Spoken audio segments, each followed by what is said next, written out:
할렐루야. 우리 좌우에 계시는 성도님들과 인사하겠습니다. 새해 복 많이 받으세요.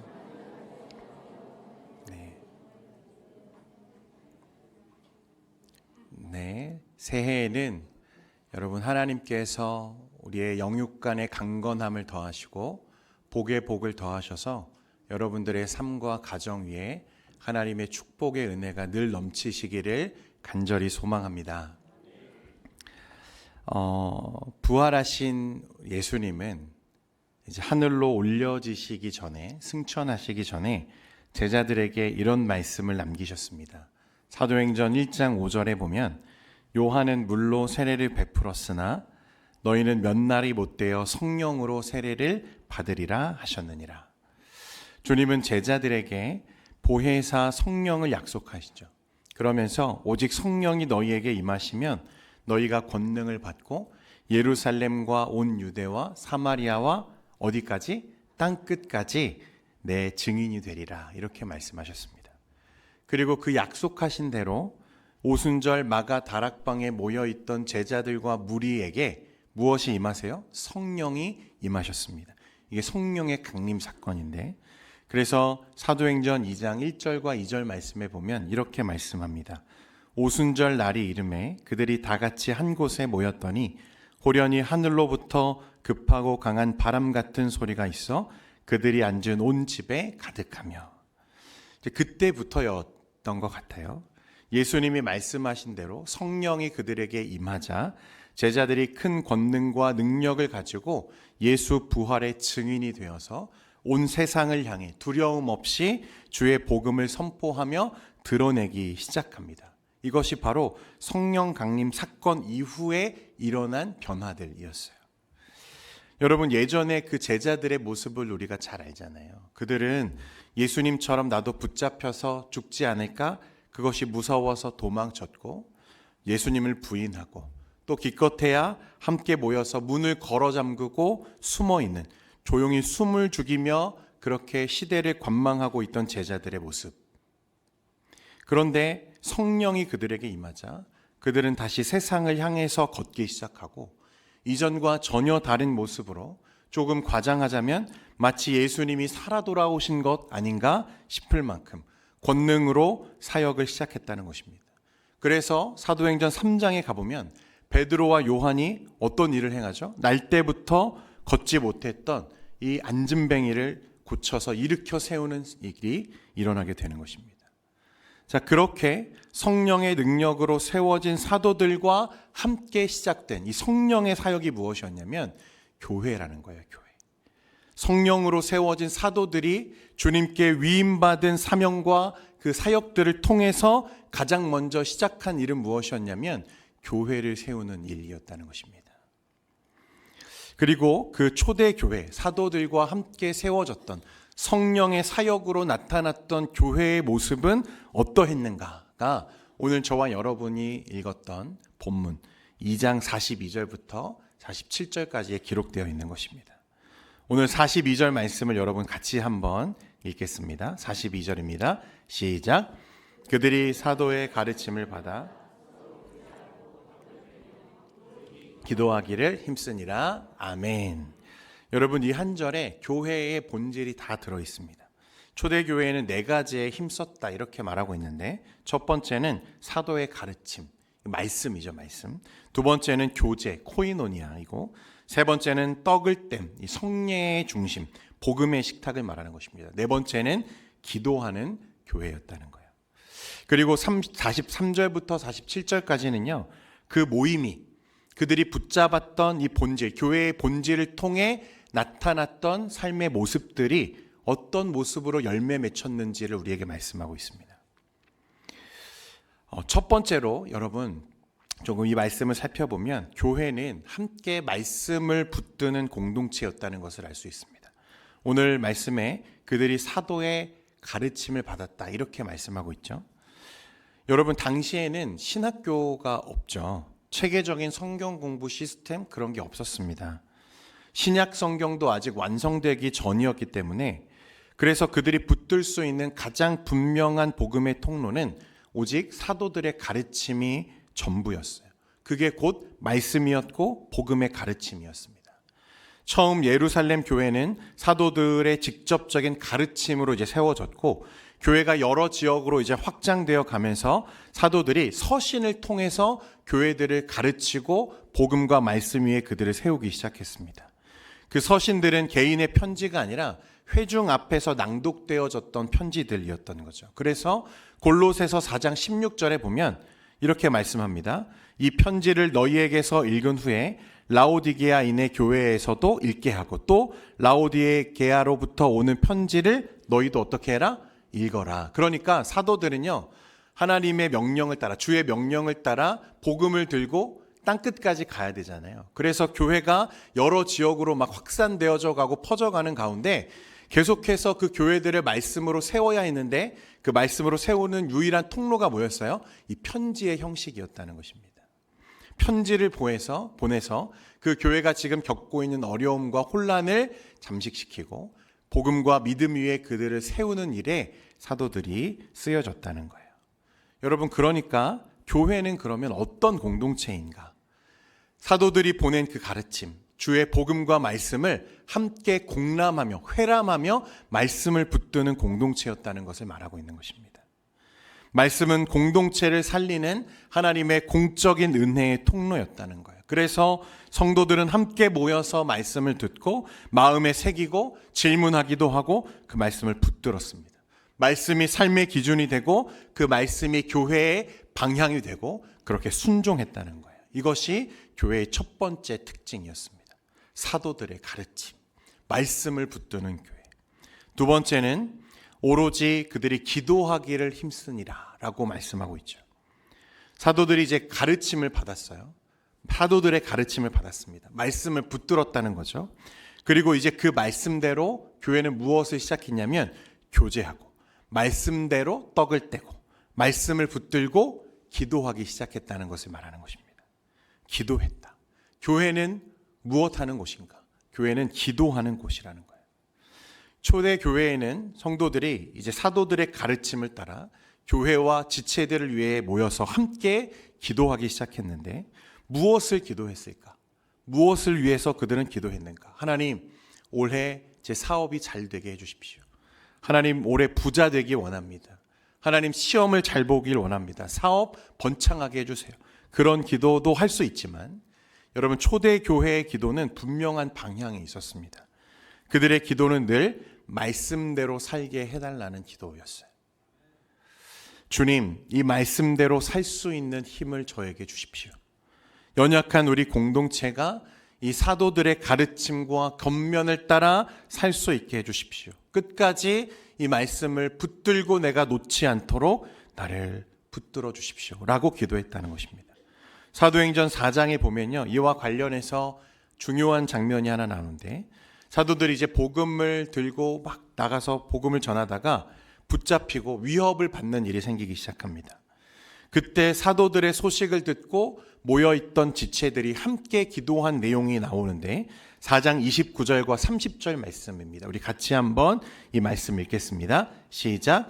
주여, 이제도 그들의 위협함을 굽어보시옵고 또 종들로 하여금 담대히 하나님의 말씀을 전하게 하여 주시오며 손을 내밀어 병을 낫게 하시옵고 표적과 기사가 거룩한 종 예수의 이름으로 이루어지게 하옵소서 하더라. 주님, 굽어 보십시오. 주님, 우리를 살펴주십시오. 그래서 우리가 이 시대의 모습 속에서도 담대히 주 예수의 복음을 전하게 해 주옵소서. 손을 내밀어 병을 낫게 하시고 표적과 기사가 거룩한 종 예수의 이름으로 이루어지게 하옵소서. 이것이 초대교회 성도들의 기도였다는 거예요. 그렇게 성도들이 함께 모여서 교회가 기도하기 시작하자 어떤 일이 일어났는가? 31절 말씀에 보면 빌기를 다함에 모인 곳이 진동하더니 무리가 다 성령이 충만하여 담대히 하나님의 말씀을 전하니라. 아멘. 할렐루야. 초대 교회의 기도는 땅을 진동시키는 성령의 능력이었습니다. 성령이 충만해지자 그들은 위협과 박해와 핍박의 상황을 넘어서 하나님의 말씀을 담대히 전했다고 말씀이 기록하고 있습니다. 말씀은 공동체의 기도의 제목이 되었고, 기도는 다시 공동체의 삶이 되었다는 것을 말하고 있는 거예요. 세 번째로 교회의 특징은 서로 교제하며 떡을 떼는 모습에 있습니다. 여기서 교제는 여러분들이 잘 아시는 이 코이노니아입니다. 코이노니아는 원어를 좀 살펴보면요, 이 코이노스라고 하는 말에서 시작된 말인데, 공통의, 함께 나누는, 공유된, 여기서 파생된 코이노네오라고 하는 단어가 무엇이냐면 함께 나누다, 참여하다, 공동으로 소유하다, 이런 뜻을 가진 단어입니다. 그러니까 코이노니아, 교제의 가장 기본적인 의미는 무엇이냐면 공통된 것에 참여하는 것, 그리고 함께 소유하고 함께 책임지는 상태를 우리에게 말씀하는 것입니다. 그러니까 여기서 말하는 교제는 그냥 단순한 친목이 아닙니다. 친밀한 관계의 느낌을 말하는 게 아니에요.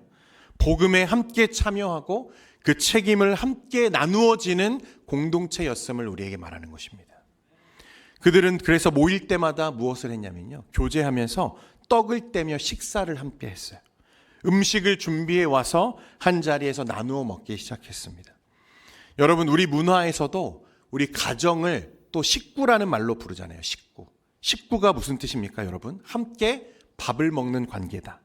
그런데 이 초대교회의 식사는요, 누가가 우리에게 증언하는 것처럼 떡을 떼는 자리였는데, 여러분, 이 떡을 떼는 행위는 무엇 위에 세워진 거죠? 그리스도께서 마지막 날 밤에 제자들을 식사 자리에 초청하셨을 때 그것에서 무엇을 새롭게 세우셨습니까? 예수 그리스도의 피로 세워지는 새 언약을 제정하시죠. 여러분, 이거 몇 주 전에 제가 설교했던 부분인데 기억하시죠? 새 언약을 세우셨잖아요. 그 언약을 따라서 함께 떡을 떼며 식사하고 교제하는 모임이 되었다는 것입니다. 그러니까 교회가 떡을 뗀다는 것은 예수 그리스도의 몸이 찢기심으로 우리가 하나가 되었다는 사실을 다시 확인하는 자리였다는 거예요. 그래서 초대교회의 식탁은 단순히 밥을 먹는 자리의 의미를 넘어서 복음의 식탁이었음을 우리에게 말하는 것입니다. 그들은 함께 모여서 말씀을 읽었고 같이 기도하고 그 은혜를 나누는 삶의 자리로 나아갔다는 거예요. 이것이 초대교회의 모임이었습니다.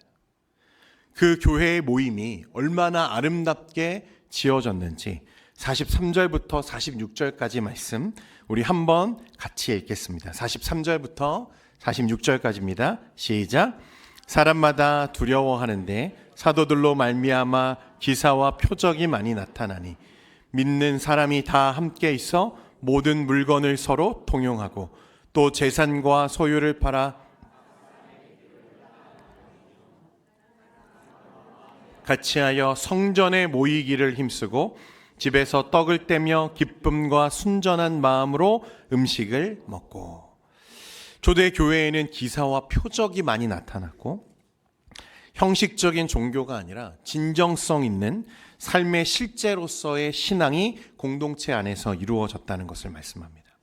그리고 그 믿음은 고스란히 성도들의 삶의 열매로 맺히기 시작했고 그들은 진심으로 가족이라고 여긴 내 지체와 공동체를 실제로는 피 한 방울 섞이지 않은 사람들이고 심지어 얼마 전까지는 서로를 혐오하던 이방인이나 신분이 비천한 노예라든지 당시 사회적으로 소외되던 여인들이나 아이들까지도 함께 할 수 있는 모임.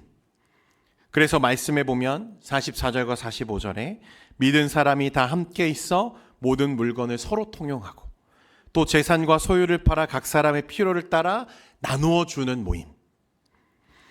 그들은 주 안에서 피를 나눈 형제나 부모보다 더 강력한 새 언약으로 맺어진 가족이 되어서 은혜의 피로 맺혀진 가족이 되어서 서로의 삶을 돌보며 나누는 것이 그래서 내 것을 내 지체에게 아낌없이 나누어 주어도 전혀 아깝거나 이상하지 않은 그래서 이 세상에서는 도무지 발견할 수 없는 이상한 모임이 지금 되어 있는 거죠.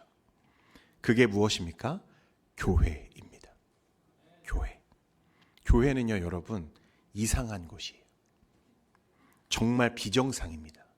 여러분 옆에 있는 성도님들을 보면서 이렇게 인사하겠습니다.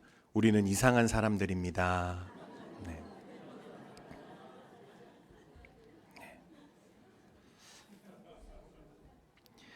여러분, 교회는 은혜로 엮여진 공동체이고 가족입니다. 그리스도의 피로 새 언약에서 가족이 되었기 때문에 그것이 이론이 아니라 실제로 그들은 그렇게 여기고 받아들였던 거예요. 함께 모이는 자들이 내 가족이에요. 주 안에서 그는 다른 사람이 아니라 주 안에서 내가 섬겨야 할 지체요 가족이었다는 것입니다. 내 몸이었어요. 이 말은 초대교회가 그 모임에 여러분 생명을 걸고 함께 모이는데 힘을 썼다는 것입니다. 의도적으로 결단하며 계속해서 그 자리를 자신의 삶의 중심에 두려고 노력했다는 거예요. 사도들의 가르침을 함께 붙잡고 공동체를 위해서 모일 때마다 함께 기도하고 생명과 책임을 나누는 영적인 교제, 코이노니아를 그 삶의 가장 중심에 그들이 붙들고 있었다는 것입니다. 그들은 그 모임을 위해서 아낌없이 자신의 가진 것들 뿐만 아니라 자신의 생명도 내어놓았습니다. 여러분도 잘 아시지만 당시 교회는 사회의 주류가 아니었습니다. 이상한 종교 집단, 불순한 모임, 불법적인 단체로 지명되어서 극심한 박해와 핍박을 받아야 했어요. 결코 모이기 쉬운 환경이 아니었습니다. 그들은 목숨을 걸고 모여야 했어요. 그럼에도 그것이 너무 소중해서 자신의 삶 속에 중심으로 삼고 그 모임을 위해 아낌없이 드렸습니다. 그런데 박해가 날로 심해져요. 사람들이 죽어나갑니다. 핍박이 계속 있어요.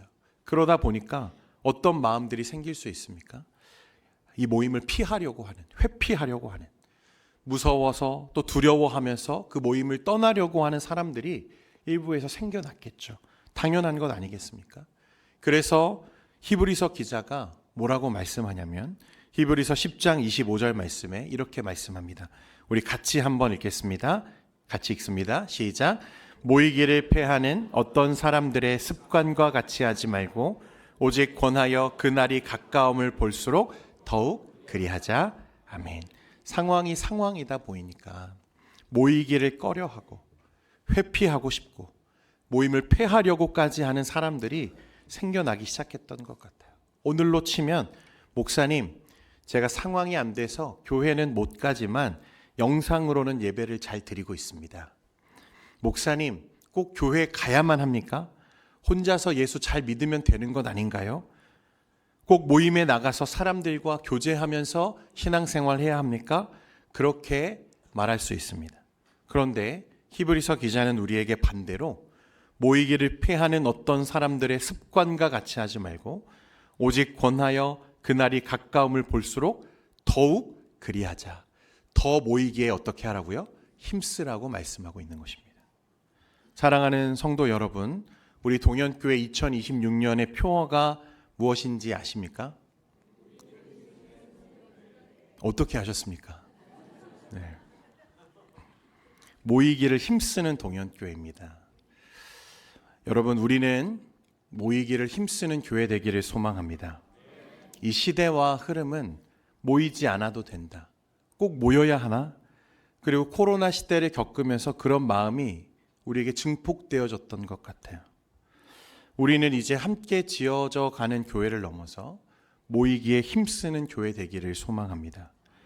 더 나아가서 여러분 모임에 목숨을 거는 교회 되기를 소망합니다. 그러면 우리 동현교회가 2026년에 바라보는 모임은 어떤 모임인가? 첫 번째로 예배로 모이는 교회입니다. 우리 동현교회는 역사와 전통을 자랑하는 교회입니다. 여러분 동의하십니까? 네, 아멘 하셨어요. 그런데 뭐가 전통입니까? 55년 된 것이 전통입니까? 여러분 오래된 게 그냥 전통이 아니죠. 전통은 그 이전 세대의 아름다운 덕과 본질을 계승할 때 전통이라고 말하는 것입니다. 우리 교회는 예배하는 교회였습니다. 예배할 때 기쁨이 있는 교회였습니다. 그런데 제가 보니까 우리 교회 직분자들 여러분 예배를 너무 안 나오세요. 좀 반성하셔야 됩니다. 오늘은 제가 작정하고 이 자리에 섰는데 장로님들, 우리 안수 집사님들, 권사님들 주중에 수요 예배, 금요 예배, 새벽 예배 왜 안 나오십니까? 직장이 바쁘고 거리가 멀고 자녀들이 어리고 이유는 제가 잘 알고 있습니다. 여러분, 담임 목사로서 간곡히 부탁드립니다. 부끄러움이 없는 준비된 일꾼들이 되시기를 축원드립니다. 직분자가 공예배를 당연하게 빠진다? 초대교회 성도들이 들으면 거품 물고 쓰러질 일입니다. 물론 여러분, 예배만 잘 드리면 다 되는가? 그건 아니죠.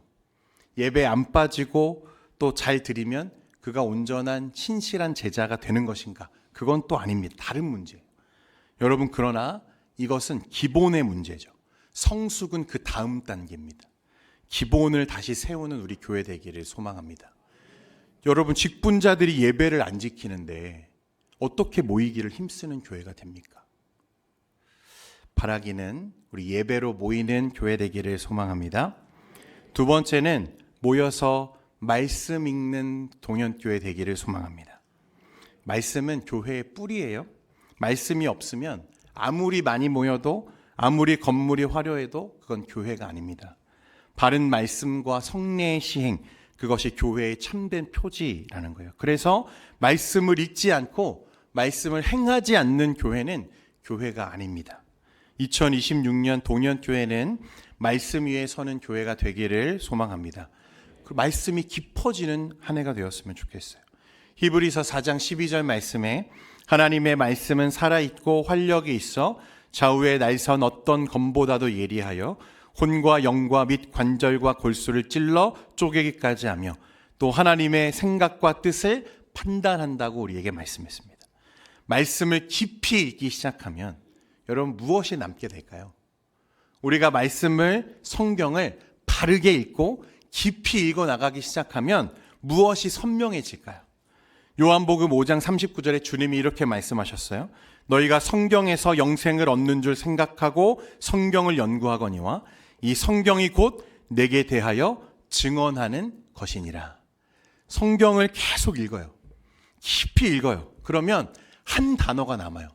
무엇일까요, 여러분? 예수님입니다. 할렐루야. 말씀을 읽을 때 말씀이 깊어지면 깊어질수록 예수님이 선명해지고 예수를 더 사랑하게 되는 줄 믿으시기를 바랍니다. 예수를 사랑한다는 건 여러분 예수님과 함께 예수님이 자기 생명처럼 사랑하신 교회와 지체를 사랑하게 되는 것입니다. 말씀을 깊이 읽는 사람은 결국 교회를 사랑하게 되어 있어요. 교회는 무엇이기 때문이죠? 그리스도의 몸이기 때문에 그렇습니다. 말씀을 더 사랑하는 여러분 되시기를 축원드립니다. 그런데 그렇게 말하면 네, 목사님 열심히 읽으세요. 그렇게 하실 것 같아서 제가 준비했습니다. 여러분 그 지난 송구영신 예배 때도 받으셨을 텐데 여러분 성경 읽기표 다 받으셨습니까? 네, 한번 다 꺼내 보십시오. 네. 혹시 못 받으신 분들은 오늘 가시기 전에 꼭 성경 읽기표를 챙겨 가시기를 바랍니다. 앞에 보면 이름 쓰는 란이 있으시죠? 네. 여러분 거기에 자기 이름을 쓰시고 꼭 올 한 해 성경 일독에 다시 도전할 수 있기를 부탁드립니다. 저도 이미 시작했고요. 여러분 평일에 3장 그리고 주일에 4장을 읽으면 1년에 딱 일독을 완성하실 수 있습니다. 시간으로 보면 10분에서 15분 정도면 충분히 읽을 수 있어요. 여러분 이 읽기표를 따라서 쭉 성경을 읽어가시고 1독 이상 하신 분들 연말에 제출하시면 소정의 기념품을 드리겠습니다. 별로 안 좋아하시는 것 같으면 빼고요. 네. 새벽 말씀과 또 묵상집을 통해서 여러분 큐티하고 계시죠? 그냥 묵상만 하고 읽기만 하면 형식주의에 빠질 수 있습니다. 여러분 말씀 읽으려고 하는 이유가 뭐죠? 여러분 그냥 많이 읽었다 자랑하려고 읽는 거 아니에요? 그래서 여러분 많이 읽는 게 중요한 게 아니라 바르게 읽는 게 참 중요합니다. 성경을 읽는 목적은 그래서 여러 번 많이 읽는 것도 중요하지만 말씀대로 살고 말씀이 나를 이끄는 삶을 살기 위해서 읽는 거예요.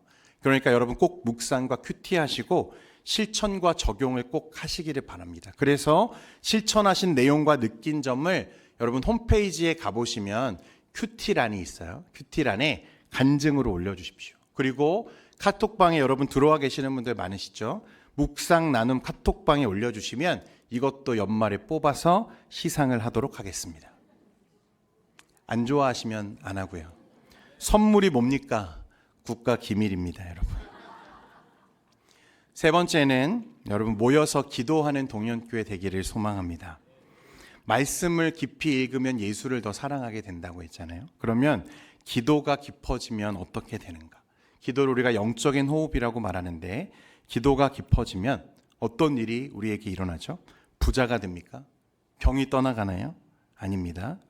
주님이 우리에게 말씀하시기를 먼저 그의 나라와 그 의를 구하라고 말씀하시죠.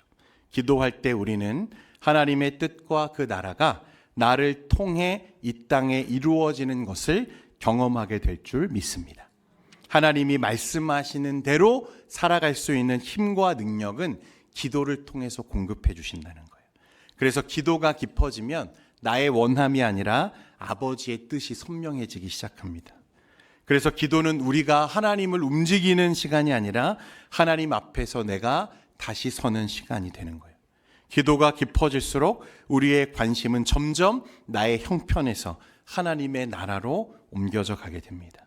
그래서 주님이 우리에게 주기도문을 가르치실 때에도 마태복음 6장 10절에 보니까 나라가 임하시오며 뜻이 하늘에서 이루어진 것 같이 땅에서도 어떻게 된다?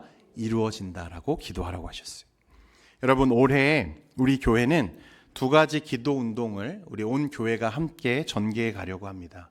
첫 번째는 1인 100시간 중보기도 운동입니다. 100시간 하니까 숨이 턱턱 막히시죠. 언제 100시간을 기도하나. 교회와 가정과 선교와 국가와 우리 지체를 위한 기도 제목을 한 곳에 모아서 우리가 그 기도 제목들을 펼쳐놓고 함께 읽으며 하나님의 은혜와 역사를 구하는 중보기도 사역으로 앞으로 세워가려고 합니다.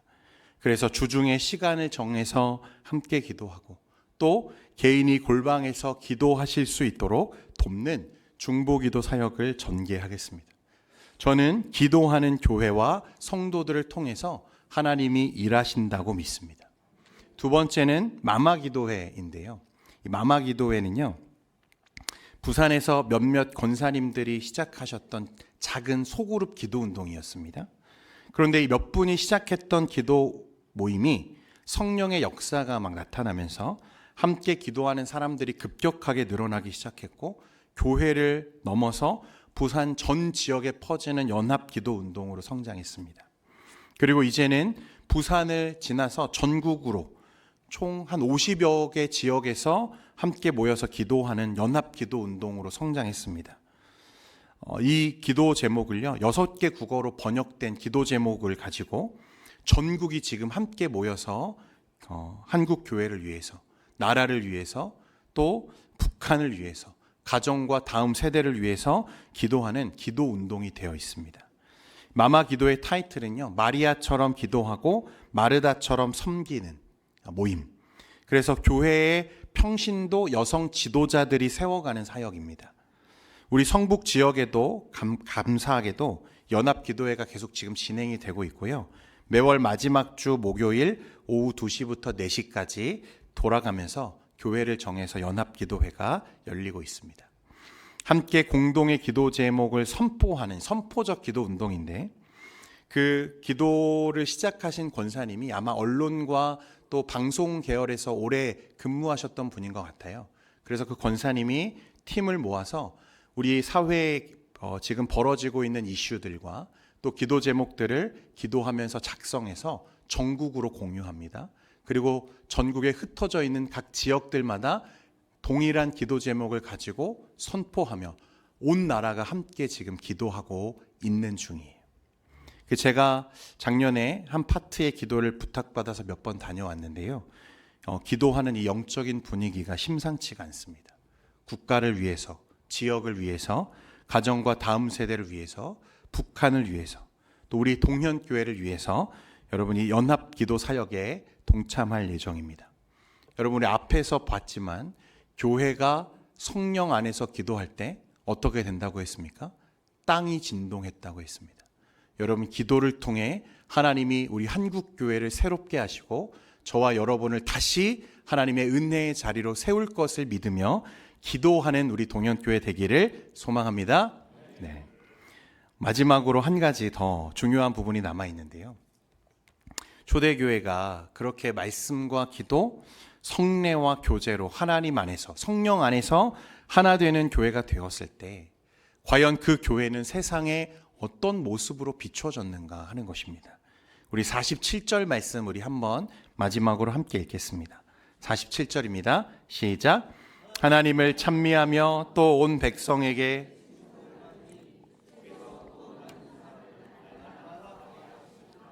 아멘. 우리가 잊지 말아야 할 중요한 핵심이 이것인데요.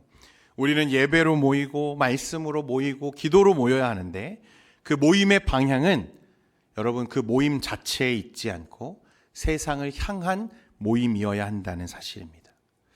여러분 초대교회 성도들은요, 사실 한 번도 전도하기 위해 애쓴 적이 없습니다. 성경에 보니까 그런 말씀이 잘 안 나와요. 물론 사도들이 복음을 전하고 그렇게 복음을 가르치는 모습들로 섰지만 전도 프로그램을 만들어내고 사람들을 효과적으로 교회로 끌어들이기 위한 어떤 프로그램을 만들기 위해 애쓰지 않았다는 거예요. 그들은 오직 말씀과 기도, 교제에 힘쓰며 그 모이기를 힘썼더니 어떤 일이 일어나요? 하나님을 찬미하며 또 온 백성에게 칭송을 받으니 주께서 구원받는 사람을 날마다 어떻게 하셨다? 더하게 하셨다. 말씀과 기도의 열매는 여러분 부흥이고 전도인 줄 믿습니다. 우리는 그저 모이기 위해 모이는 게 아니라 세상을 향해 나아가기 위해 모여야 된다는 거예요. 사랑하는 성도 여러분, 26년 모이기를 힘쓰는 여러분 되시기를 축원드립니다. 말씀과 기도로 모인 교회는 반드시 세상을 향해 열매 맺게 하시고 그 교회 위에 주께서 구원받는 사람을 날마다 더하게 하실 줄 믿습니다. 그런 하나님의 영광으로 세워지는 동현교회를 꿈꾸며 여러분 모이기를 힘써 주시기를 부탁드려요. 예배에 힘쓰고 말씀에 힘쓰고 기도에 힘쓰는 가운데 그 하나님의 큰 영광의 기쁨이 넘치는 우리 동현교회 되기를 소망합니다.